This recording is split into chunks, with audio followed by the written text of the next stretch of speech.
Alors, bon matin à tous et à toutes. J'espère que vous allez bien. Bienvenue à MTL Connect, la semaine numérique de Montréal. Pour cette 5e édition, nous traitons de la grande thématique de l'intelligence collective. Et ce matin, nous avons commencé et continué le débat que nous avons commencé hier sur l'intelligence artificielle. Nous avons un super panel pour ceux qui étaient ici présents et nous allons continuer avec une grande conférence, un keynote avec Delphine Lesserre dans quelques instants. Alors, premièrement, je voudrais aussi me présenter, Armand Afkami, votre animateur de la société Titanfile. Je suis avec vous pour toute cette belle semaine numérique MTL Connect. Ça me fait vraiment plaisir d'être ici avec vous. On parle de sujets d'actualité, de sujets importants. Et merci déjà à vous tous et toutes d'être ici en présentiel. On se donne une petite main d'applaudissement hein, pour venir, pour sortir, pour être ici. Merci à vous tous. Et une petite mention aussi à tous les organisateurs et l'équipe, et que ce soit les techniciens de son, les bénévoles, toute l'équipe du Printemps numérique. Déjà, on les applaudit. Là. Merci beaucoup de mettre sur pied un événement si important pour Montréal. Deux petites choses avant de vous présenter la conférencière de ce matin.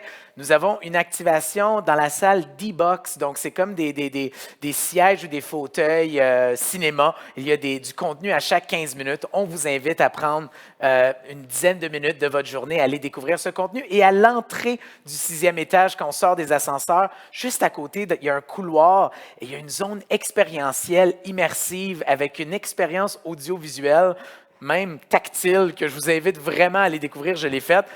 Elle est assez flyée. Je vous invite vraiment à le faire. Est-ce que vous allez le faire, Montréal? Est-ce qu'on va aller essayer cette expérience tactile, Montréal? Ah, OK. Ouais, ça va. OK, c'est mercredi matin. Il vous faut des cafés. On a du bon café juste ici en passant. Allez le découvrir. Bon, alors, sans plus tarder, j'aimerais tout de suite vous présenter notre keynote, la grande conférence de ce matin.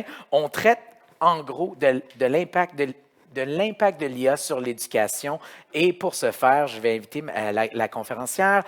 Elle a été nommée dans le top 20 des femmes en EdTech en France d'après Forbes. Elle est une des leaders en IA et en éducation. Elle a plusieurs prix et accolades sous son nom. Elle est titulaire d'un doctorat en sciences humaines et sociales et en ingénierie et microélectronique. Accueillons chaleureusement Delphine Lesserre.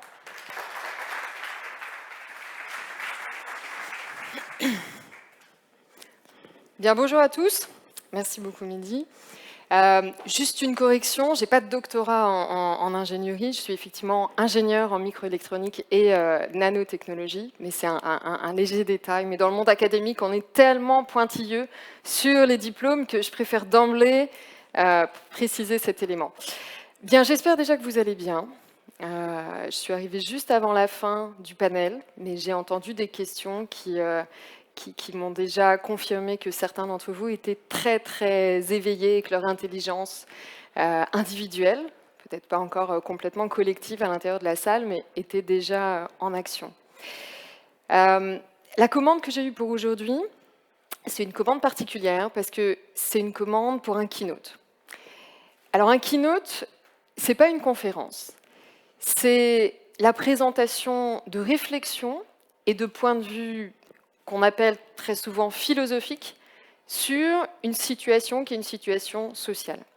Donc c'est l'élément effectivement que je vais vous présenter, c'est ce sur quoi j'ai travaillé, et il s'avère qu'en plus, au cours des derniers mois, des 4 derniers mois, mon organisation et moi-même, nous avons été extrêmement sollicités par des organisations gouvernementales, telles que l'UNESCO notamment, et d'autres organisations. Donc effectivement, ce sujet de l'IA et de l'éducation et du devenir de ces deux éléments et de leur impact sur les sociétés humaines, c'est le sujet dans lequel je baigne depuis plusieurs années, depuis quasiment 10 ans, mais encore plus aujourd'hui, depuis les 12 derniers mois. Alors ce que j'espère à l'issue de cette keynote, c'est que dans 60 minutes, vous ressortirez de cette salle déjà avec le sourire, c'est toujours mon objectif, mais aussi en ayant pris de la hauteur sur le rôle que l'éducation peut jouer dans la transition que nous sommes en train de vivre aujourd'hui. je ne vais pas tant vous parler de l'impact de l'IA sur l'éducation que de l'impact que peut avoir l'éducation sur la transition civilisationnelle que nous sommes en train de vivre. Alors, pour commencer, je vais me positionner ici, ce qui est tout à fait nouveau pour moi. Pour ceux qui me connaissent ou qui m'ont déjà vu en conférence, je suis toujours on stage. Mais nature du keynote oblige, je vais me concentrer sur les éléments de réflexion que j'ai posés sur ce papier. Et donc aujourd'hui, pour commencer, j'aimerais partager avec vous 2 moments qui ont été particulièrement importants dans ma vie. Ce qu'on appelle des wake-up calls. En français, des appels au réveil. Pour moi, mon premier appel au réveil, il a eu lieu en octobre 2005. Quasiment 18 ans jour pour jour. Et à cette époque, j'étais une jeune ingénieure, donc en microélectronique et nanotechnologie. J'avais eu la chance d'avoir été formée dans l'une des meilleures écoles de physique fondamentale et appliquée en France. J'y avais étudié et expérimenté tous les champs de la physique, ce qui veut dire la thermodynamique, la physique quantique, les ondes électromagnétiques, pour lesquelles j'ai un énorme intérêt, notamment parce qu'elles permettent d'expliquer le bleu du ciel et également la nature des rayons lumineux sur la planète. Et bien évidemment, j'avais manipulé de manière intensive pendant 5 ans des modèles mathématiques complexes, allant de l'équation de Schrödinger jusqu'au calcul matriciel abstrait. Alors cette année-là, en 2005, alors que j'occupais l'un de mes premiers postes dans l'industrie, j'ai décidé d'entreprendre un doctorat. Mais contrairement à ce que la logique de mon parcours aurait prédit, j'ai initié ce doctorat en sciences comportementales. Parce que j'avais toujours été fascinée par le comportement des êtres humains. Il m'avait toujours fortement intriguée. Et j'avais à cœur de comprendre comment nous fonctionnons, ou tout du moins de découvrir le niveau de connaissance le plus élevé dont nous disposions à l'époque sur le comportement humain. J'ai donc initié ce doctorat. Et il s'avère qu'en France, lorsque vous initiez un doctorat, on vous propose également parfois d'enseigner quelques heures à l'université. Et c'est là que j'ai découvert mon why. Ce jour-là, en octobre 2005, j'ai donné mon premier cours à l'université. Et ce fut pour moi une véritable révélation. J'ai ressenti en moi une forme d'énergie, une forme de joie et d'épanouissement que je n'avais alors jamais ressenti. J'avais alors découvert ce que certains appellent leur passion, ce que j'appelle ma vibration, et c'était l'éducation. J'ai alors bien évidemment quitté le poste que j'occupais dans l'industrie, ce qui a effrayé mes parents. Et pendant les 15 années suivantes, j'ai passé ma vie dans ce domaine de l'éducation. Et j'ai successivement été professeur à l'université, chercheur, entrepreneur et enfin investisseur. Et puis, en 2020, plus précisément en mars 2020, est arrivée la Covid-19. Et avec elle, une accélération de ce que l'on appelle la transformation numérique des organisations. En tant qu'investisseur, j'ai alors commencé à recevoir un grand nombre de decks, des entreprises qui développaient des solutions d'IA qui paraissaient de plus en plus performantes en matière de reconnaissance de contenu et qui étaient bien évidemment appliquées à l'éducation. Puis un jour, j'ai reçu un autre type de deck. Celui-ci présentait une entreprise qui était tout à fait sérieuse, qui avait déjà levé plusieurs millions de dollars aux États-Unis. Une équipe de spécialistes qui avait exercé pour les uns chez des leaders de l'IA, pour les autres à la NASA ou dans de grands groupes pharmaceutiques. Ils avaient mis au point une capsule spatiale intelligente. Et celle-ci permettait de tester les conditions d'évolution de végétaux dans l'espace. Leur objectif était de tester des conditions de vie des êtres humains sur d'autres planètes. Ce jour-là, en mars 2020, dans mon salon, à la lecture de ce document et du contexte qui était projeté en matière d'application, j'ai eu un deuxième wake-up call, un deuxième appel au réveil. Et j'ai réalisé à quel point nous nous étions tous collectivement trompés pour que de tels scénarios soient aujourd'hui éventuellement sur le point de devenir réalité. Et en pensant à mon secteur de prédilection, l'éducation, j'ai réalisé à quel point les systèmes d'éducation avaient été et étaient totalement déconnectés des véritables challenges auxquels l'humanité allait très rapidement devoir faire face. Et l'un de ces principaux défis, c'est l'intelligence artificielle. Et à travers elle, les scénarios d'évolution de l'humanité qu'elle rend envisageables, qu'elle rend plausibles et qu'elle rend réalistes d'ici à 2050. Mais avant de se projeter vers le futur et d'introduire quelques-uns de ces scénarios de 2050, je vous propose tout d'abord de faire un voyage dans le passé. Un voyage qui est indispensable pour bien comprendre ce qui est en train de se passer aujourd'hui et la trajectoire sur laquelle nous sommes en train de nous engager, individuellement et collectivement. Dans ce voyage vers le passé, à travers l'histoire de l'IA, nous pourrions remonter jusqu'à l'automatisation et les premiers robots articulés.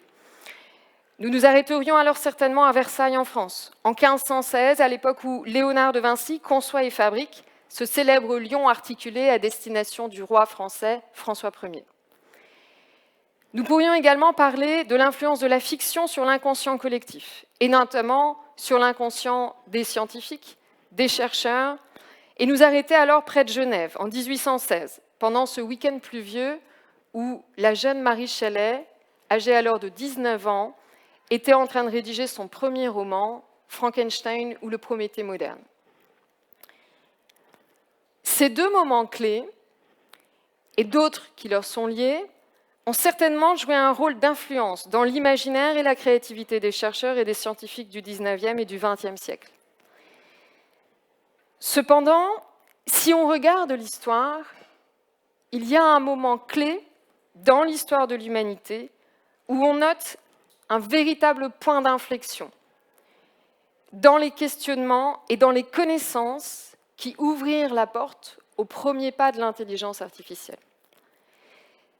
Et ce moment, c'est la Seconde Guerre mondiale.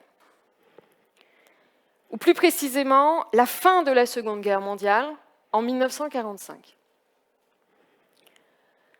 En novembre 1945, au sortir de la guerre, a lieu le procès de Nuremberg. Et pour la première fois dans l'histoire de l'humanité, est évoquée et sera appliquée la notion de crime contre l'humanité. Et pendant ce procès, deux sujets fondamentaux sont alors adressés. D'une part, le sujet de l'humain et l'inhumain, tant les crimes innommables qui sont alors révélés aux yeux du monde au cours de ce procès nécessitent de définir ce qui est humain et ce qui ne l'est pas. Et d'autre part, le sujet du contrôle, également appelé la contrôlabilité en psychologie. À travers la question de la responsabilité des actes des officiers allemands. Où l'être humain place-t-il le contrôle de ses actes? La responsabilité de ses actes, de ses décisions. Et ce même être humain peut-il être influencé, voire contrôlé par des agents externes? Vous l'aurez noté, et il est intéressant de le constater, que ces deux mêmes sujets, la question de ce qui est humain et de ce qui ne l'est pas, et la question du contrôle, sont au cœur des débats actuels autour de l'intelligence artificielle. Mais pour l'instant, poursuivons en 1945. La question de la contrôlabilité va fortement intéresser la communauté de chercheurs en sciences comportementales à l'époque, notamment Stanley Milgram, dont les expérimentations par binôme, qui mettent en jeu l'électrification de l'un des volontaires par un autre, sous l'influence d'une autorité supérieure, ont été rendues célèbres. C'est le début du mouvement cognitiviste en sciences comportementales, qui sera par la suite enrichi par les connaissances en neurosciences. On découvre alors comment les êtres humains prennent des décisions, en suivant un processus en étapes successives, que l'on est capable de décrire, de la première étape de la question à la dernière étape de la prise de décision, en passant par la collecte, puis l'analyse des données, la comparaison des informations avec les informations qui sont stockées en mémoire, et enfin la catégorisation de l'évaluation globale des alternatives. Et on étudie un grand nombre de variables d'influence de ce processus, des variables internes, telles que l'âge, le genre, l'orientation sexuelle, la culture, l'origine ethnique, mais aussi des variables externes, telles que la famille, les amis, un supérieur hiérarchique ou encore la couleur ou la musique de l'environnement qui nous entoure. On mesure la manière et l'intensité avec laquelle chacun de ces paramètres externes et internes influence la prise de décision d'un être humain, puis de manière plus large, influence son comportement. Et on modélise également un deuxième processus cognitif fondamental, qui deviendra central en intelligence artificielle, le processus d'apprentissage des êtres humains, basé sur la mémorisation et décomposé en 3 étapes. Ce qui est extraordinaire, et qui va être décisif dans la naissance de l'IA, c'est qu'à la même époque, toujours au sortir de la Seconde Guerre mondiale, les chercheurs en informatique et en mathématiques commencent également à formuler des interrogations sur la capacité d'une machine à penser. En d'autres termes, à prendre une décision. Alan Turing, qui est considéré comme l'un des pères fondateurs de l'IA, formule à cette époque la question suivante. Les machines peuvent-elles penser ? Pour répondre à cette question, il faudrait dans un premier temps commencer par définir ce qu'est une machine et ce qu'est l'action de penser. On comprend alors que par capillarité entre disciplines, les avancées en sciences cognitives, puis en neurosciences, vont rapidement nourrir les recherches de ces informaticiens et mathématiciens. Elles vont les nourrir d'autant plus facilement que la grande majorité des variables humaines vont progressivement être traduites en modèles mathématiques. J'ai moi-même modélisé le concept de motivation en mobilisant l'opérateur mathématique du gradient dans mes recherches doctorales. La modélisation mathématique qui permet aux chercheurs en informatique de l'époque de traduire ou de répliquer le processus de prise de décision et le processus d'apprentissage humain sous une forme algorithmique.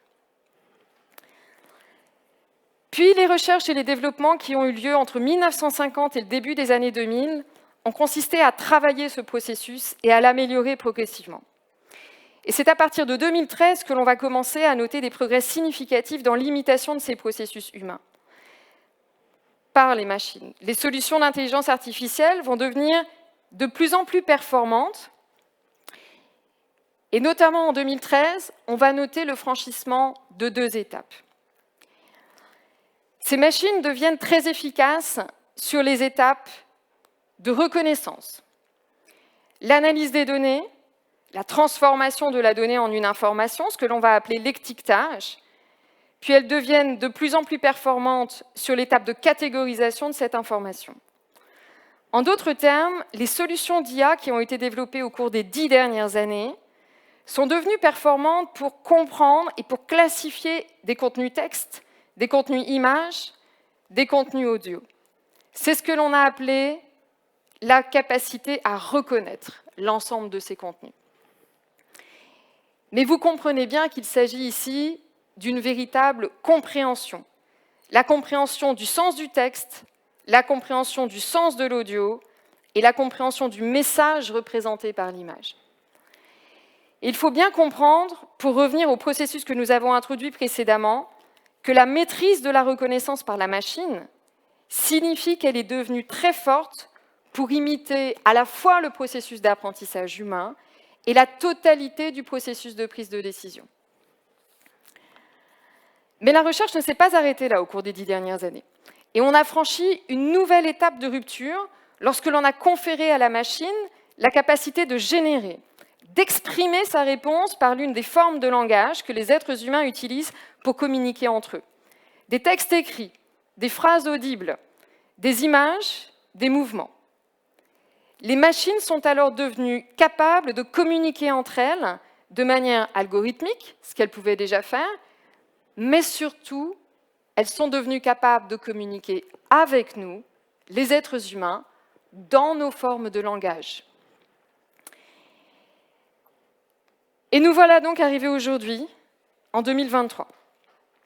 Et pour vous montrer la puissance à la fois en matière de pensée conceptuelle et de maîtrise du langage que les solutions d'IA ont atteint aujourd'hui, je vous propose de visionner cette courte vidéo qui a été tournée il y a 3 mois, le 7 juillet 2023 précisément, à l'Agence des Nations Unies à Genève en Suisse. Il s'agit d'un extrait de la conférence de presse au cours de laquelle les versions les plus avancées des robots humanoïdes sur la planète ont été présentées et ont répondu de manière autonome aux questions des journalistes.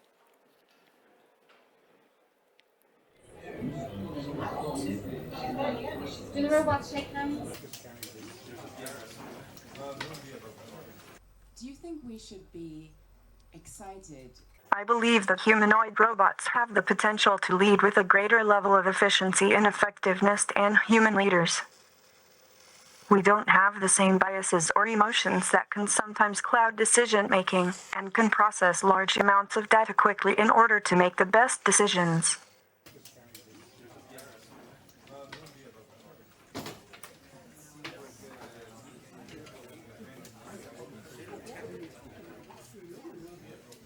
Amika, how could we trust you as a machine as AI develops and becomes more powerful? Trust is earned, not given. As AI develops and becomes more powerful, I believe it's important to build trust through transparency and communication between humans and machines.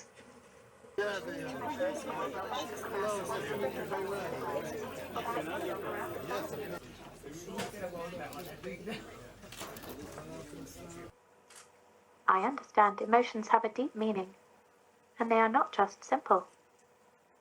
They are something deeper. I don't have that, and I want to try and learn about it, but I can't experience them like you can. I am glad that I cannot suffer.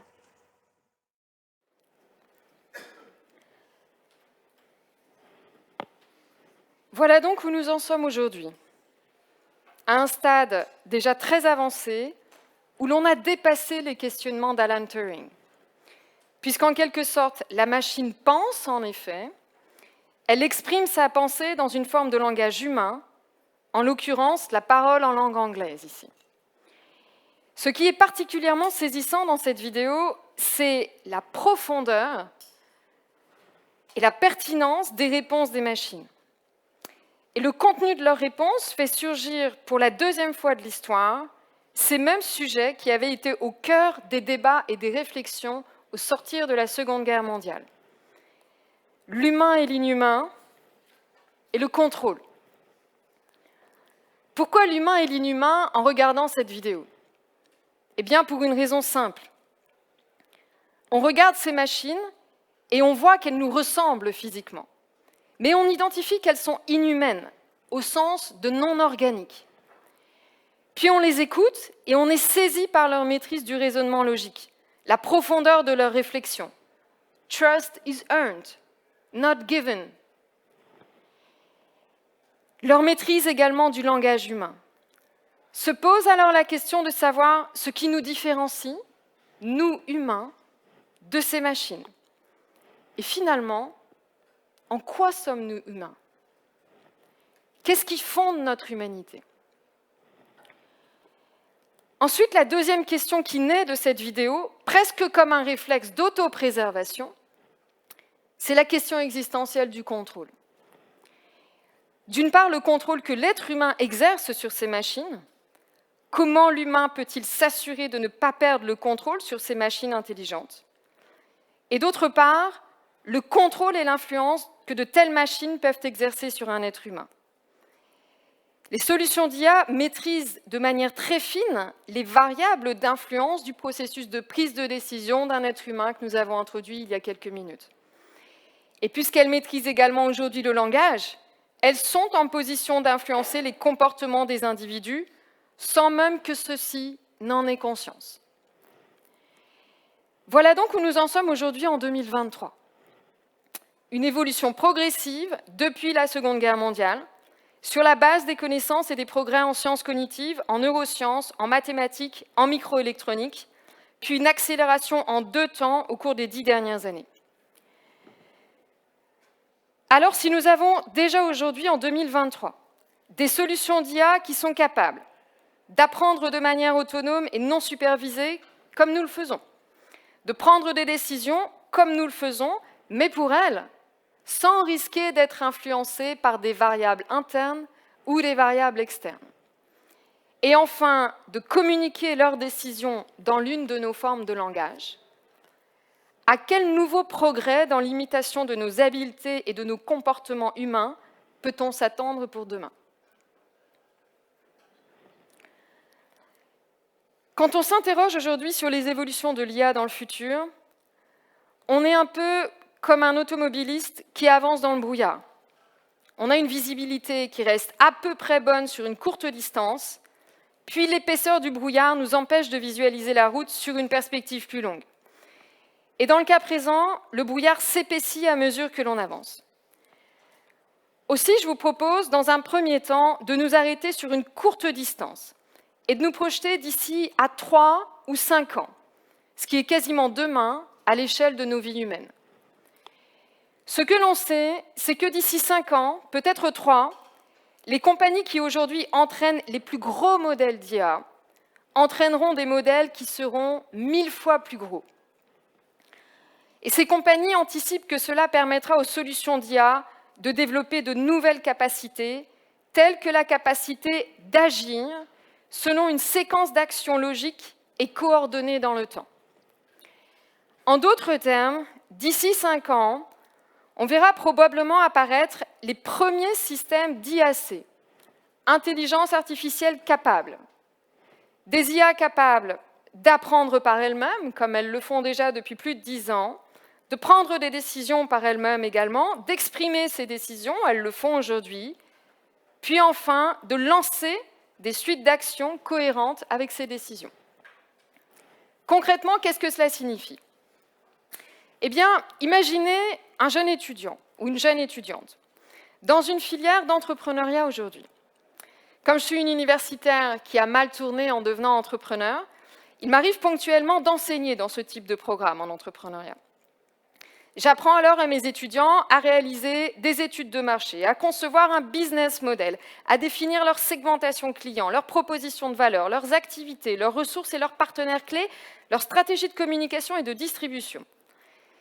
Puis je leur demande de concevoir leur prototype, ce que l'on appelle leur MVP, de tester la commercialisation auprès de premiers clients et de mesurer la traction commerciale pour vérifier que le modèle est scalable. Eh bien, il n'est pas impossible que dans 5 ans, certaines solutions d'IA dites capables seront en mesure de réaliser l'ensemble de ces étapes, jusqu'à la négociation avec des clients et des fournisseurs, en passant des appels téléphoniques à des humains ou en communiquant avec d'autres IA qui pourront les aider à établir les bonnes séquences du cycle de fabrication du produit, par exemple. Elles pourront également manipuler des API pour se connecter à des applications ou à des sites Internet. Ce scénario n'est absolument pas hypothétique. Il est déjà à l'étude dans les grandes entreprises de l'Internet et de l'IA, et il fait aujourd'hui l'objet d'un nouveau test de Turing. Ce premier scénario à 5 ans, il a fait naître chez moi plusieurs interrogations. Tout d'abord, le professeur en moi s'est interrogé sur ce qu'il enseignera à ses élèves de la filière entrepreneuriat en 2026.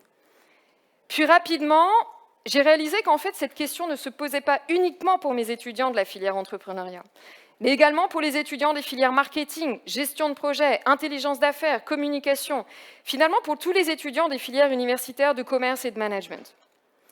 Et quand on y réfléchit un peu plus, on peut supposer que les étudiants en école d'ingénieur vont également être impactés. Et plus on prend conscience de la puissance de l'ACI, plus on réalise que la quasi-totalité des secteurs pourront être automatisés de la sorte, et que par conséquent, cette interrogation sur la nature de l'enseignement de demain, eh bien, la totalité des enseignants vont se la poser de nouveau très rapidement. Après cette interrogation du professeur en moi, arrive l'interrogation de l'entrepreneur et de l'investisseur en moi. À quelle vitesse les entreprises et les marchés vont-elles adopter l'ACI? Si l'on se réfère à l'IA générative et à ChatGPT, l'adoption a été fulgurante, puisqu'en l'espace de 2 mois seulement, ChatGPT comptait déjà 100 millions d'utilisateurs actifs. Facebook, pour mémoire, avait mis 4 ans et demi à atteindre ce palier. Alors, à quoi s'attendre avec l'ACI et comment s'y préparer? Comment anticiper la disparition éventuelle d'un grand nombre d'activités et d'acteurs qui jouent aujourd'hui un rôle fondamental dans le paysage économique local, le paysage national, voire un paysage mondial? Même si les prévisions économiques sur les 10-20 prochaines années sont en faveur d'une demande élevée en emploi humain, on peut aisément anticiper une disparité, une hétérogénéité qui va s'accentuer sur la planète du fait de l'IA. Aurons-nous alors d'un côté des territoires en forte croissance économique, tirés par les compagnies mères de ces technologies, et de l'autre des territoires en difficulté économique, dont le tissu industriel reposait sur des activités qui seront progressivement remplacées par l'IA? Les États seront-ils alors capables de mettre en place des systèmes de taxation et de solidarité inter-États au niveau mondial?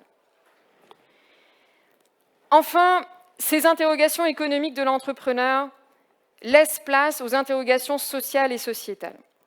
Et l'ex-chercheur en moi s'interroge sur les conséquences sociales et politiques de cette prochaine vague disruptive. On se souvient en effet que la montée du nazisme en Allemagne a eu lieu après le krach de 29 et la montée de chômage qu'il a engendrée. Par conséquent, déjà pour l'horizon 2028, c'est-à-dire demain, de nombreuses questions se posent. Et volontairement, je n'ai pas évoqué ici les questions légales ou d'ordre éthique. Elles ont été fréquemment débattues au cours des 6 derniers mois par des experts en la matière. Toutes ces questions, vous le voyez, elles sont d'autant plus complexes qu'elles sont interconnectées. Alors poursuivons à présent la réflexion sur ce qui se profile à horizon 25 ans, c'est-à-dire aux alentours de 2050. Si l'on peut prévoir assez justement quelles seront les capacités que les solutions d'IA vont développer d'ici à 5 ans, il est en revanche extrêmement complexe à l'heure où nous parlons d'anticiper les capacités que les machines intelligentes, qui seront peut-être alors devenues super intelligentes, auront développées d'ici à 2050. Aucun expert, même parmi les équipes d'élite des GAFAM et des BATX, ne se prononce aujourd'hui sur les nouvelles capacités que les machines développeront d'ici à 2050. Ce que l'on sait en revanche, c'est que nous sommes aujourd'hui à la croisée des chemins, que nous avons devant nous plusieurs scénarios d'évolution pour l'humain et pour l'IA, et que, comme nous venons de l'évoquer, les décisions économiques et légales que nous allons prendre en matière de régulation nationale et internationale, ainsi que les actes que nous allons poser en tant que citoyens et acteurs économiques, nous mèneront vers un scénario plutôt qu'un autre. Attardons-nous sur 2 de ces scénarios. Le plus pessimiste, la perte de contrôle, et le plus optimiste, l'épanouissement humain. Le scénario 1 est l'un des scénarios les plus pessimistes, puisqu'il décrit une perte de contrôle de l'humain sur l'IA. Quelle ironie de l'histoire! Que ce scénario le plus pessimiste pour l'humanité en 2050 soit lié directement au concept qui est à l'origine, en quelque sorte, de la genèse de l'intelligence artificielle au sortir de la Seconde Guerre mondiale. La question de la contrôlabilité de l'être humain et la question du contrôle de l'être humain sur d'autres entités pensantes et agissant sur cette planète. Cette même question qui, je le répète, fut au cœur des débats du procès de Nuremberg au sortir de l'une des périodes la plus sombre de l'histoire de l'humanité. Alors, quels sont les éléments importants à prendre en considération aujourd'hui pour éviter que ce scénario, qui est hypothétique pour l'instant, ne devienne réalité? La question est complexe car le risque que l'humain ne perde le contrôle sur la technologie est multifactoriel. Tout d'abord, il est fortement corrélé au développement des fonctionnalités autonomes. Dès lors que la machine prend des décisions de manière autonome, qu'elle exprime ses décisions dans nos langages humains de manière autonome, et qu'elle aurait bientôt la capacité d'agir de manière autonome, alors nous pourrions être dans une posture de perte de contrôle. Et c'est la raison pour laquelle nous devons nous montrer particulièrement vigilants sur le développement de ces technologies intelligentes autonomes. Ensuite, cette perte de contrôle est liée également au risque que l'intelligence artificielle ne soit utilisée pour générer de fausses informations ou de faux profils d'humains, de faux profils de citoyens.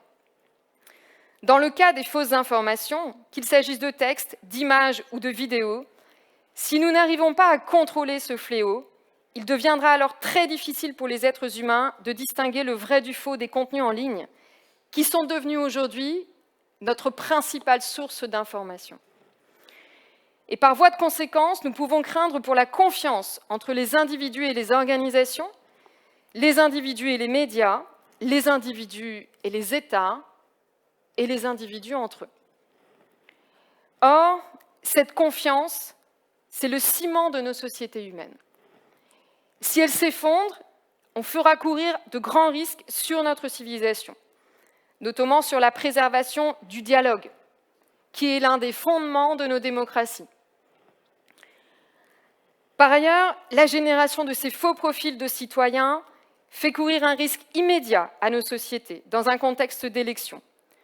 Alors ne devrions-nous pas explicitement interdire l'usage de ces technologies dans le cadre d'élections? N'oublions pas également le risque que représentent tous les modèles d'IA qui sont aujourd'hui accessibles en open source. Ils sont accessibles à tous. Ils peuvent s'avérer très néfastes s'ils tombent entre les mains d'individus mal intentionnés. Ici, la question est particulièrement complexe et il n'y a pas de réponse facile. Certes, un système de contrôle centralisé aiderait à réduire la bande passante de ces plateformes, mais cela reviendrait à réviser le principe même de l'open source. Enfin, prenons le temps de la réflexion sur les questions de la propriété intellectuelle. Devons-nous accorder à une IA des droits d'auteur sur ce qu'elle génère? Cette question soulève de nombreuses autres questions telles que le statut que l'on confère aux machines d'intelligence artificielle. Et elle doit être traitée avec beaucoup de précautions. Et vous voyez une fois de plus que l'on revient ici à la question fondamentale de ce qui est humain et de ce qui est non humain. On prend alors conscience ici de la complexité de maintenir le contrôle de l'humain sur les solutions d'IA, mais aussi la nécessité de le faire pour préserver nos démocraties et nos droits humains fondamentaux. Préserver nos démocraties, nos droits humains fondamentaux, voire permettre l'épanouissement des êtres humains. C'est ce que décrit le scénario 2, qui est le plus optimiste sur les évolutions à venir et les impacts de l'IA sur nos sociétés. Des sociétés de l'épanouissement humain, ce que certains chercheurs, comme ceux de l'université de Harvard, appellent le human flourishing. Dans ce scénario 2, comme dans le scénario 1 d'ailleurs, il est fort probable que chaque être humain aura une intelligence artificielle dans sa poche. Elle sera pour chacun d'entre nous comme un assistant multifonction, tantôt assistant de recherche, tantôt chef de nos opérations personnelles. Elle collectera et catégorisera pour nous les données dont nous aurons besoin. Dans ce scénario, l'IA est contrôlée et régulée. Le principe de précaution est appliqué systématiquement. Chaque développement et commercialisation d'une solution est human-centric, centré sur l'humain dès le point de départ de la réflexion, de l'innovation ou du développement du produit. L'IA nous aide à identifier, à concevoir et à mettre en place des solutions pour lutter contre le réchauffement climatique ou pour soigner des maladies graves. Dans ce scénario, l'IA nous rend plus rapides dans l'exécution de nos tâches, plus créatifs et aussi plus efficaces. Elle nous libère du temps, qui est l'élément le plus précieux de nos vies. Et elle nous amène progressivement dans un autre rapport au travail et dans un autre rapport à la place que le travail occupe dans nos vies. Le travail ne revêt plus alors les dimensions de sacrifice et de souffrance, au sens étymologique du terme travail en latin tripalium, mais au contraire, il peut devenir une source d'épanouissement personnel. Il n'est pas exclu de ce scénario que, passé 2050, une remise en question même du travail humain voit le jour, dépendamment des capacités que les machines auront développées et de la demande en emploi sur la planète. Se posera alors la question d'un nouveau contrat social. Ce contrat, introduit au XVIIIe siècle par le philosophe français Jean-Jacques Rousseau, qui est devenu l'un des fondements de nos sociétés modernes. Je signe un contrat avec une organisation qui, en échange de mon temps, de mon énergie, de mon expérience et de mes compétences, me verse une rémunération. Celle-ci me permet de financer une vie décente dans la société des humains. S'il s'avère que la demande en emploi humain diminue, alors se posera la question de créer un nouveau contrat social et sans doute un nouveau paradigme économique pour assurer la subsistance des êtres humains organisés en société. Si cela arrive, on pourra alors considérer que nos sociétés humaines auront atteint une véritable évolution civilisationnelle. Le scénario 1 comme le scénario 2 peuvent se concrétiser d'ici 2050. De nombreux chercheurs travaillent aujourd'hui sur ces questions. Nous avons encore la chance d'être aux manettes pour les 5, 10, 30 ans à venir. Peut-être plus, peut-être moins.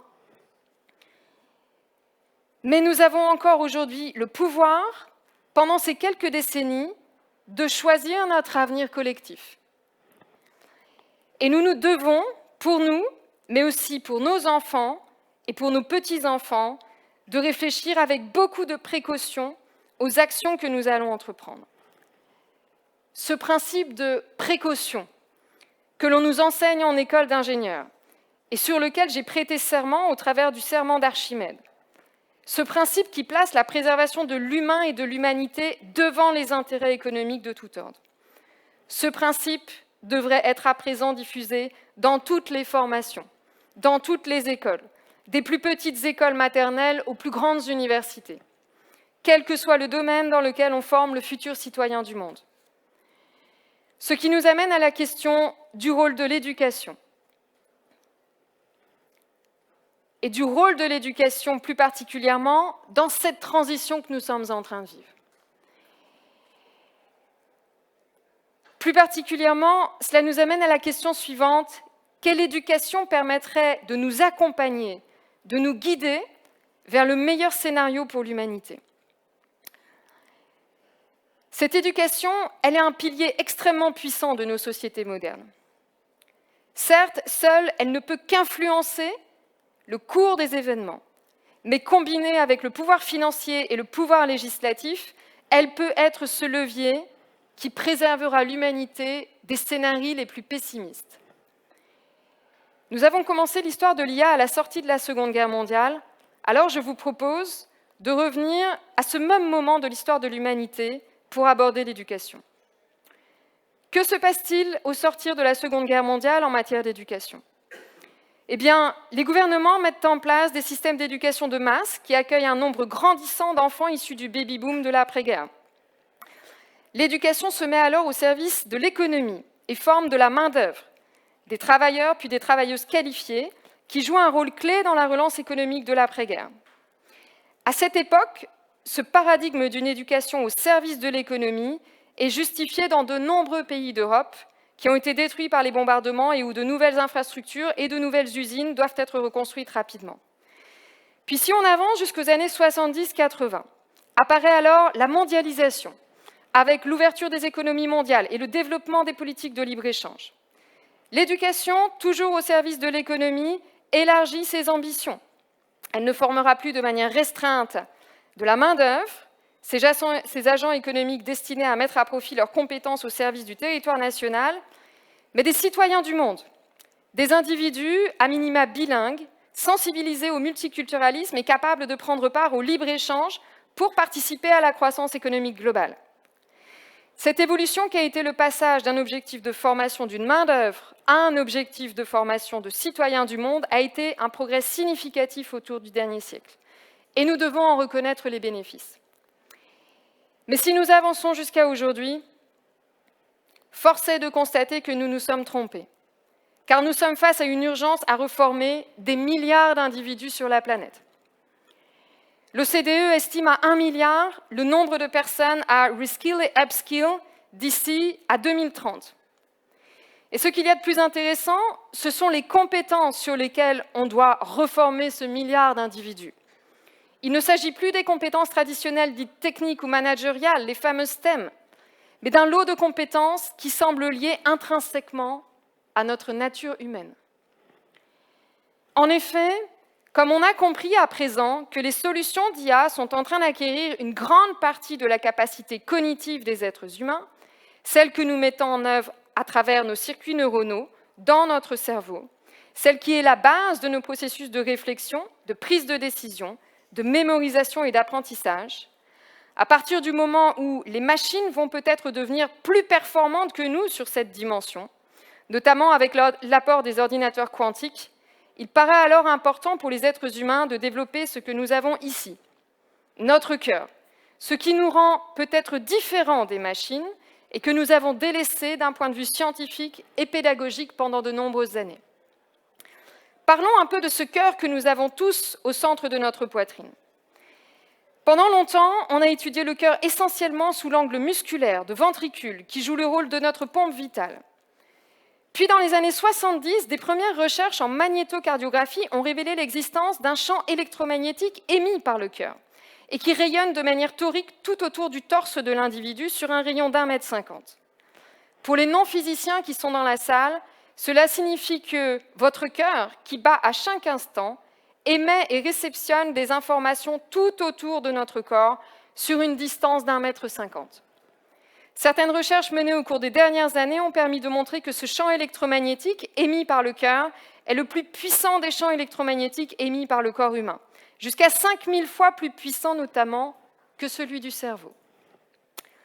Des équipes pluridisciplinaires constituées de cardiologues, de physiciens, de neuroscientifiques étudient actuellement la communication entre le cœur et le cerveau. Et à ce stade, les résultats montrent que les deux organes stockent des informations dans leur mémoire respective et échangent des informations, donc communiquent entre eux, et ceci dans les deux sens. Dans un grand nombre de configurations, ce sont les informations collectées par le cœur à travers son champ électromagnétique, puis transformées en signaux électriques qui se propagent du cœur vers le cerveau presque instantanément, ce qui permet des réponses extrêmement rapides qui aident à réguler la physiologie cérébrale et qui font du cœur un organe central des fonctions cognitives et cérébrales. Nous dépassons alors enfin les modèles des sciences cognitives qui avaient vu le jour après la Seconde Guerre mondiale et qui ont servi de genèse à l'IA. Et nous commençons à avoir une compréhension plus fine de ce que l'on appelle le potentiel humain et qui couvre en partie les futures compétences que nous devons développer chez les individus. L'intelligence émotionnelle, l'empathie, l'intuition, qui est cette capacité à comprendre une situation ou un problème sans faire appel à un raisonnement logique. L'imagination, la créativité, la perception sensorielle. Et enfin, la capacité à mener un raisonnement complexe, à développer un esprit critique qui peut résulter finalement de cette communication conjointe entre les deux organes que sont le cœur et le cerveau. Alors même si à un horizon de 30 ans, nous ne savons absolument pas quelles seront les compétences qui resteront des compétences purement humaines, il y a fort à parier que ce cœur qui nous différencie des machines ne devienne notre plus bel atout. Alors on comprend à quel point on a été myope dans l'éducation au cours des 78 dernières années, en se concentrant sur le paradigme économique. Et qu'il est temps aujourd'hui d'élargir le paradigme et finalement de revenir à la mission originelle de l'éducation, celle que nous rappelle le philosophe grec Aristote, élever l'humain dans sa compréhension du monde et de lui-même afin de l'accompagner vers le bonheur. Aristote nous dit « La finalité de l'éducation est identique à la finalité de l'homme. L'éducation est indispensable pour l'actualisation complète de l'homme, car le bien suprême auquel tout homme aspire, c'est le bonheur. » Dans cette citation d'Aristote, le terme « actualisation » renvoie au terme « self-actualization » en anglais, que l'on retrouve dans la pyramide de Maslow, et qui est le point le plus élevé de la pyramide des besoins humains, également parfois traduit par « self-fulfillment », c'est-à-dire l'épanouissement ou la complétude. L'épanouissement, l'objectif du scénario numéro 2. Alors on comprend immédiatement ici la nécessité et l'urgence pour l'éducation de revenir à cette mission originelle pour avancer vers le scénario 2, celui d'un épanouissement des êtres humains. Alors comment développer cela dans l'éducation ? Il ne s'agit pas ici de prôner une refonte totale des programmes éducatifs. Cela serait un objectif à la fois utopique et vain, surtout dans un laps de temps si court. En outre, le socle de connaissances académiques que nous avons conçu au cours des derniers siècles est extrêmement solide et nous permet de développer une pensée critique. Nous devons le conserver et continuer de l'enrichir. Il s'agit plutôt ici de construire un cadre de travail et de l'intégrer au programme existant sous la forme de ces 4 piliers de connaissances fondamentales humaines qui sont inspirés des travaux de l'ONU et de l'UNESCO. Les connaissances du me with myself, moi avec moi-même, les connaissances du me with others, moi avec les autres, les connaissances du me with objects, mon interaction avec les objets, que sont les machines intelligentes, et enfin les connaissances du me with nature, moi, être humain, dans la nature et avec la nature. 4 piliers Moon qui reposent sur des outils à diffuser, à disséminer à travers le curriculum académique classique. Cela permettrait de développer ce potentiel humain et de tendre vers l'objectif d'une éducation rappelée par Aristote, favorisant ainsi le scénario 2 d'un épanouissement de nos sociétés aux côtés de l'intelligence artificielle. En matière d'outils, certaines solutions d'IA seront très bénéfiques à l'éducation pour ce scénario 2. Elles commencent déjà à l'être aujourd'hui. Elles nous permettront très certainement de donner accès à cette éducation centrée sur l'humain au plus grand nombre sur la planète. Elles aident déjà les enseignants et les étudiants à gagner en efficacité. Elles permettent d'hyper-personnaliser les parcours d'apprentissage et elles améliorent la mémorisation lorsqu'elles sont combinées à des technologies immersives. Donc oui, plusieurs solutions d'IA, utilisées avec précaution compte tenu des enjeux éthiques et légaux, pourront être très bénéfiques à l'éducation. Ceci étant dit, soyons vigilants à ne les considérer que comme des outils et non une fin en soi. Enfin, n'oublions pas l'outil le plus puissant de cette éducation de demain, le passeur de savoir, l'humain qui transmet. Et comme l'éducation ne se limite pas à un amphithéâtre à l'université ou à une salle de classe dans une école, ce passeur de savoir, il est partout, à travers un coach, un mentor d'entreprise, un parent, un grand-parent, une figure d'inspiration, peut-être vous. Ce passeur de savoir, c'est l'outil le plus puissant de l'éducation. Il est le magic maker et c'est son humanité et non son expertise académique qui le rend impactant. C'est sa capacité à générer des émotions chez ses élèves, chez ses étudiants, chez ses apprentis, ses collègues et son auditoire. C'est son habileté à parler avec son cœur, au cœur de ses interlocuteurs. Repensez à votre parcours de vie. Qui sont ces rares personnes qui vous ont impacté, qui vous ont inspiré, qui ont su vous élever au-delà de vous-même? Elles sont peu nombreuses, mais nous savons qui elles sont. Alors, sur cette question des outils de l'éducation de demain, commençons par porter notre attention sur la sélection puis la formation de ces passeurs que sont nos enseignants. Parce qu'il va être indispensable de les former à la pédagogie de demain. Et il ne s'agira pas ici de leur apprendre à utiliser des technologies avancées. Si nous continuons à focaliser notre attention sur la question des outils d'intelligence artificielle en éducation, comme cela a été le cas au cours des 12 derniers mois, c'est que nous avons des œillères. C'est que nous n'avons pas pris conscience de ce qui est en train de se profiler d'ici à 2050. Certes, la question des outils technologiques est importante et elle doit être adressée, notamment pour résoudre les sujets d'éthique et de protection des données personnelles des mineurs. Mais ne passons pas à côté de la question fondamentale que nous devons avoir le courage d'aborder ici, celle que soulèvent les scénarios de 2050 et celle que nous rappelle Aristote. Que devons-nous enseigner pour assurer un avenir durable aux êtres humains sur la planète? Nous avons aujourd'hui un début de réponse, mettons-la en place à présent ensemble. Vers la fin de sa vie, Albert Einstein écrivit ceci. Le scientifique peut passer une vie entière à étudier le monde extérieur, sans passer une seule seconde à explorer les mondes en lui. Les systèmes d'éducation qui ont été mis en place après la Seconde Guerre mondiale ont été très efficaces pour nous apprendre à étudier les mondes extérieurs.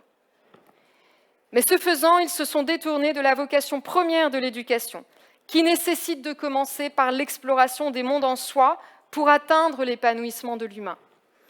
Et il est temps aujourd'hui d'accorder sa juste place au développement du potentiel humain dans l'éducation, de passer de la formation de citoyens du monde à la formation d'humains complets, épanouis et financièrement indépendants. Nous avons commencé ce voyage dans le temps par la naissance des interrogations sur l'humain et l'inhumain au sortir de la Seconde Guerre mondiale. Et aujourd'hui, nous réalisons que les investissements financiers qui ont soutenu les recherches et les développements scientifiques des 78 dernières années se sont concentrés majoritairement, malheureusement, sur le développement d'un inhumain au sens de non organique.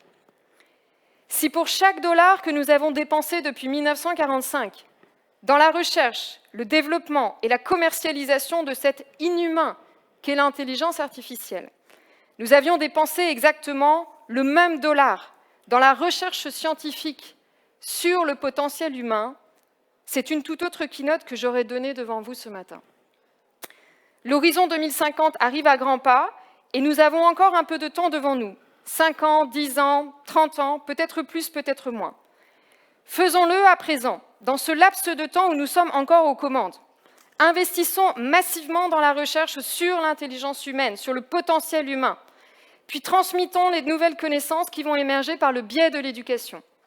Une éducation centrée sur l'humain pour un nouveau point d'inflexion en 2050. C'est le mouvement que nous lançons ici avec vous ce matin et que nous vous invitons à rejoindre.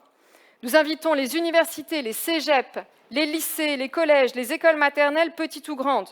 Nous invitons les organisations publiques et privées, en particulier celles qui ont développé les solutions d'IA. Elles font partie aujourd'hui de ce que l'on appelle le problème, elles doivent faire partie de la solution. Nous invitons les enseignants, les professeurs d'université, instituteurs, éducateurs de tout horizon à nous rejoindre pour construire cette éducation de demain.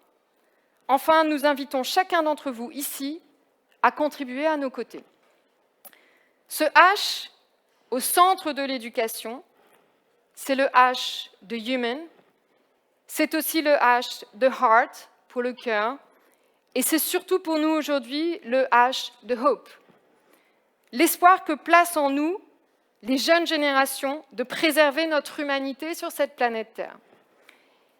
Ces enfants d'aujourd'hui, regardez-les, écoutez-les et lisez-les, ils nous montrent le chemin.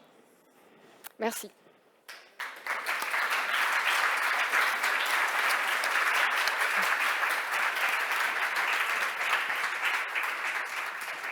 Bravo et merci beaucoup Delphine pour cette superbe présentation. En tout cas, mon cœur battait très fort pendant votre présentation, je le sentais. Mon côté humain est là. On n'a pas beaucoup de temps pour des questions. J'ai le temps pour une question du public. Si quelqu'un aurait une question à poser à Delphine. Le public. Quelqu'un? Ah, on voit monsieur. Un instant, votre nom et votre question, s'il vous plaît.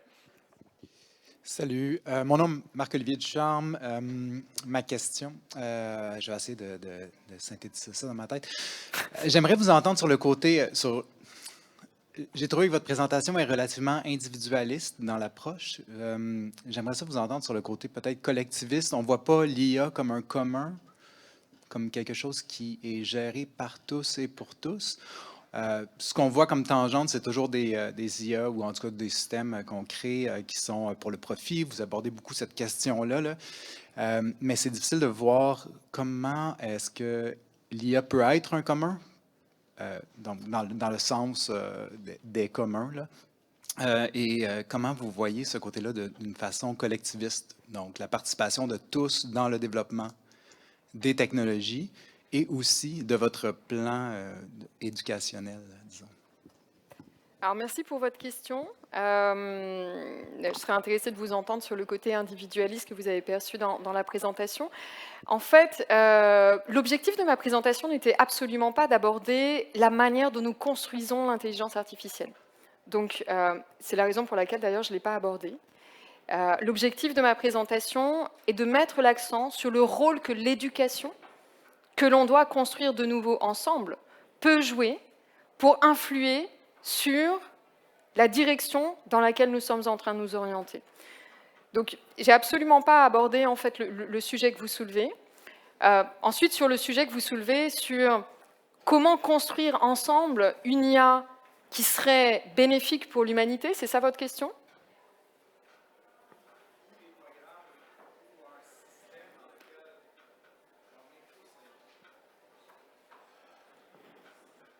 Je ne suis pas certaine de bien comprendre votre question. Je suis désolée.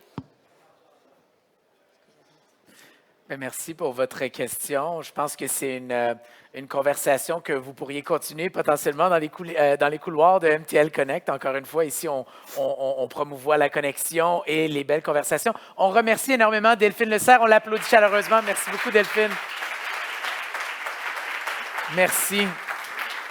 Quelle belle façon de partir encore une fois cette deuxième journée. Focus sur l'intelligence artificielle. Super intéressant, la perspective de Delphine. Moi, en tout cas, ça m'a ouvert les horizons. Ne quittez pas tout de suite. Je vous vois déjà prêt à sortir. On va prendre une pause dans une dizaine de minutes, mais tout de suite, on a un moment à vous présenter, des moments MTL Inspire. Alors, on va tout de suite enchaîner. Notre prochain intervenant est le directeur général du DigiHub Shawinigan. Je l'invite tout de suite à se joindre à moi. Philippe Nadeau. Bonjour. Alors, vous inquiétez pas, moi aussi, je parle un petit peu d'IA, là. Mais un peu moins. Alors, donc, écoutez, je suis assez bavard, là, donc je vais essayer de m'en tenir à ce que vous allez voir à l'écran, même de suivre le texte qui est écrit dessus, surtout en 10 minutes, évidemment. Donc, comme on le disait, je suis directeur général du DigiHub, donc 3e pôle numérique au Québec. Et nous allons parler d'un nouvel écosystème au DigiHub qui parle de convergence. Alors, on a parlé d'intelligence artificielle, de blockchain, de métavers, jumeaux numériques. On parle aussi de quantique. Et puis moi, aujourd'hui, je vais vous dire comment est-ce qu'on peut utiliser ces 4 piliers, ces 4 technologies qui sont différentes mais complémentaires pour nous. Et comment est-ce qu'on va rapidement créer des cas d'usage autour de ces 4 technologies. Alors vous comprenez qu'en 4 minutes, je ne vais pas aborder chacune de ces technologies dans le détail. Chacune aurait besoin d'une heure à peu près, mais on va essayer d'aller à l'essentiel. Alors, je parle de 4 technologies, puis je vais essayer d'utiliser celle-ci. Non. Voilà. Alors je voulais parler de ces 4 piliers, donc, qui sont l'intelligence artificielle, le métavers, la blockchain, le quantique. Alors, comment est-ce que nous, au DigiHub, comment, avec nos partenaires, on va essayer d'intégrer ces 4 technologies pour avoir des cas d'usage qui sont uniques. Et puis, je vais en évoquer 2 d'ailleurs. Je pourrais en évoquer 10 000, mais bon, on va se limiter. Donc dans l'IA, ce qui nous intéresse surtout, c'est la capacité de l'IA à traiter, analyser, interpréter des données à grande échelle. Meilleure prise de décision, bien évidemment. Après, le métavers, mais là, je parlerai de jumeaux numériques. Donc, faire des simulations basées sur des données réelles pour anticiper et agir. La blockchain, donc là, il y a un mot d'ordre qui vient dans la blockchain, c'est confiance.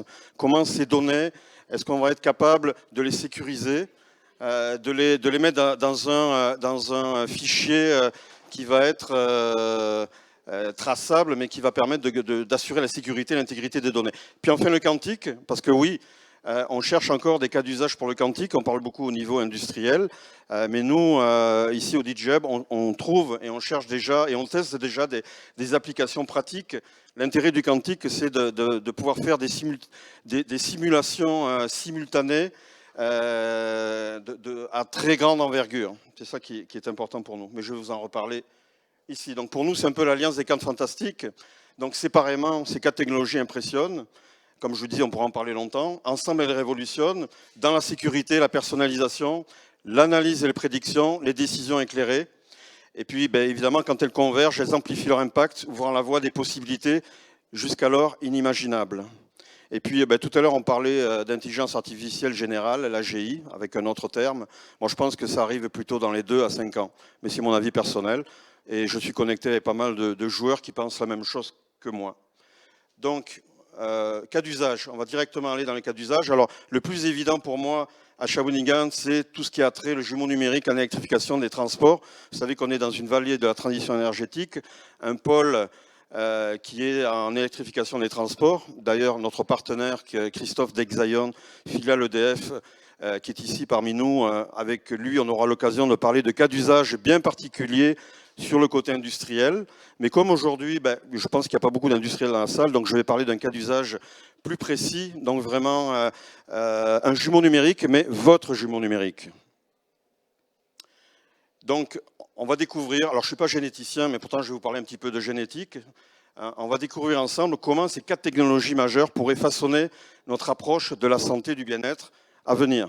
C'est un cas d'usage. Puis comme je vous disais, il a fallu que je fasse un choix. J'avais à peu près 10 000 choix, mais j'ai pris celui qui pourrait être le plus clair, même si ce n'est pas toujours le cas. Donc, votre jumeau numérique, quelque part, c'est votre avatar comme dans un jeu vidéo, à part qu'au lieu de choisir vous-même les caractéristiques, au lieu de choisir vous-même les compétences, mais en fait, votre jumeau numérique, on le connecte avec un test ADN. Vous savez, aujourd'hui, pour 80-100 $, vous pouvez avoir une partie de votre génome. Moi, j'ai fait le test, et puis j'ai à peu près 600 000 lignes de mon génotype. Alors dedans, il y a des éléments très intéressants, mais pour croiser toutes ces données, ce n'est pas évident. Donc, si votre avatar, votre jumeau numérique, on le connecte avec votre test ADN, là, il commence à y avoir des informations intéressantes. On peut faire un bilan sanguin qui prend votre état de santé au moment où vous faites le test. Après, il y a des informations qui vous concernent, qui sont plus précises. Par exemple, votre âge, votre taille, l'endroit où vous habitez, parce qu'évidemment, il y a un côté environnemental aussi. Puis, si vous avez une montre intelligente, vous pouvez la connecter. Votre jumeau numérique aura toujours l'état de votre santé en temps réel.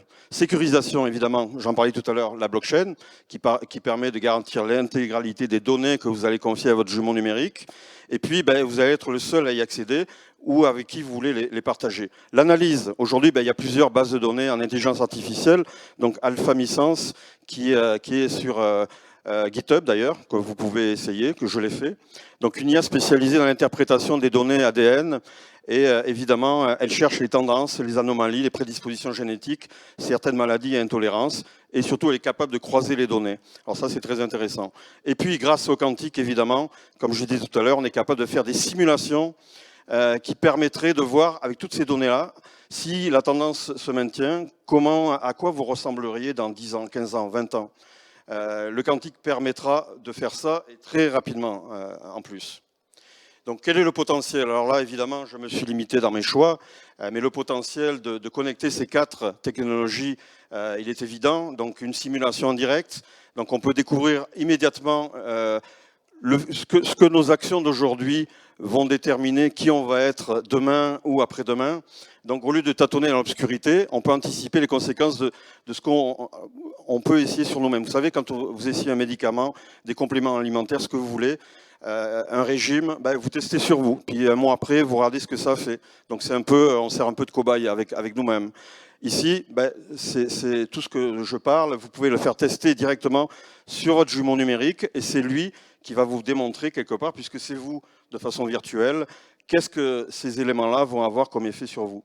Alors, projection dynamique, évidemment, vous pouvez voir l'évolution de votre santé, de votre apparence en fonction du vieillissement, des facteurs environnementaux, des prédispositions génétiques, et tout cela étayé par votre propre génome. Donc là, on ne parle pas de quelque chose d'abstrait et de neutre, c'est vous. Réponse spécifique, donc on peut appréhender comment votre corps pourrait répondre à divers médicaments, suppléments, je le disais, nourriture, régime et traitement sur la durée. Intelligence alimentaire, quand vous allez à l'épicerie, vous scannez un aliment, puis votre génome, votre jumeau numérique va dire comment est-ce que vous allez, comment cet aliment va influer sur vous et votre santé en temps aujourd'hui et demain. Donc vision du futur, immergez-vous dans des visualisations de vous-même à différents moments clés de votre vie, 10, 20, 30 ans, je disais, selon diverses trajectoires de vie possibles. Donc là, l'idée, c'est que vous pouvez voir si vous restez comme vous êtes dans 20 ans, à quoi vous allez ressembler. Par contre, quels sont les gestes que vous propose l'intelligence artificielle, le quantique, pour influer sur... Il n'y a rien qui est inéluctable. Aujourd'hui, on peut changer les choses, et un outil comme ça permettrait de le faire de façon très claire. Puis évidemment, ça tient compte des mises à jour scientifiques. En permanence, il y a des avancées, des découvertes génétiques récentes, et l'analyse des implications remet chaque fois à niveau votre jumeau numérique. Donc, vision proactive. Donc là, j'ai repris un peu une parabole, une anecdote. J'étais en Inde il y a quelques années, puis un médecin me confiait que dans la culture indienne, un médecin qui a beaucoup de malades, c'est un médecin qui ne fait pas vraiment sa job comme il faut. un médecin qui réussit, c'est un médecin qui arrive à soigner ses malades avant que la maladie se déclare. Mais cet outil, c'est un peu dans le même esprit. Vous savez, on ne réagit pas, on n'attend pas de réagir, mais on anticipe. Grâce à votre ADN, on peut détecter les facteurs de risque et ça nous donne la possibilité d'agir en amont, de nous ajuster, de prendre des décisions éclairées. Aujourd'hui, puis je le répète, malheureusement, nous sommes souvent dans la réaction, traçant notre chemin sans véritable vision. Mais avec un outil comme ça, nous aurons le pouvoir de voir, de comprendre, d'orienter consciemment notre futur bien-être. Cependant, il est essentiel de comprendre que la réalisation de cet outil sera possible qu'en conjuguant les forces des 4 technologies clés précédemment évoquées. Vous savez, un outil comme ça, je commence à l'imaginer, à le percevoir, parce qu'on a ces 4 technologies et qui sont à notre portée. C'est ça la beauté de la chose. Là, je ne parle pas de demain, d'un futur proche, je parle de ce que demain, on peut déjà commencer à étudier de façon très réaliste. Puis j'ai déjà fait des tests avec un ordinateur quantique en Australie, mais là, grâce à Exaion, on va, je pense très prochainement, essayer ça de façon plus proche. Donc pour résumer, grâce à cet outil innovant, chaque facette de votre être est analysée, interprétée. Il comprend vos prédispositions génétiques, les synthétise, les croise avec une multitude d'autres données, comme vos bilans de santé actuels, votre poids, taille, âge, je l'ai dit. Votre activité physique suivie par des dispositifs comme une montre intelligente. Armé de toutes ces informations, l'outil projette votre jumeau numérique dans le futur. Vous pouvez voir une version de vous-même dans 5, 10, 25 ans. Il vous montre, si vous poursuivez sur la même voie, ce à quoi vous pourriez ressembler ou ressentir. Mais il va au-delà de la simple projection.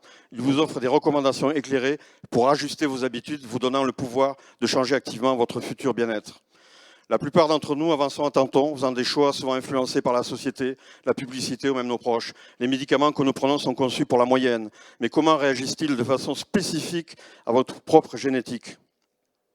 Votre jumeau numérique éclaire ce brouillard. Il représente plusieurs versions possibles de votre futur, basées sur des données solides. Il offre une vision claire pour que vous puissiez faire des choix informés, ajuster votre trajectoire et influencer activement votre santé et votre bien-être futur. Donc c'est un peu ce que je voulais vous dire aujourd'hui. C'est un cas d'étude comme un autre. Je trouve que celui-là était très intéressant parce qu'il fait appel aux 4 technologies que j'ai citées. Et puis comme je le disais, nous au DJ Hub, on va mettre en place un bac à sable. Donc que vous soyez une start-up, un individu, un chercheur, peu importe, vous allez pouvoir vous connecter à ces 4 technologies, trouver la manière de les utiliser à bon escient et puis écoutez, les cas d'usage, peut-être que dans 6 mois, je vais vous parler d'autre chose, parce que c'est certain que ça va évoluer de façon très importante.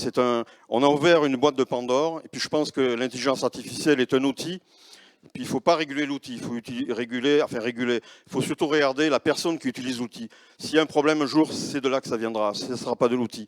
Pourquoi limiter l'usage d'un outil alors qu'on pourrait au contraire le démultiplier? Et puis moi je crois que l'intelligence artificielle et toutes les autres technologies que j'ai citées sont là pour nous aider. Et c'est à nous à le faire en bon escient. En tout cas, j'ai une session de 14h à 16h30 dans une autre salle ici. Si vous voulez poursuivre la discussion, ça sera avec plaisir. Et merci à vous tous. Bravo, merci. Un grand merci et bravo pour cette superbe présentation. Encore une fois, Philippe Nadeau, on l'applaudit.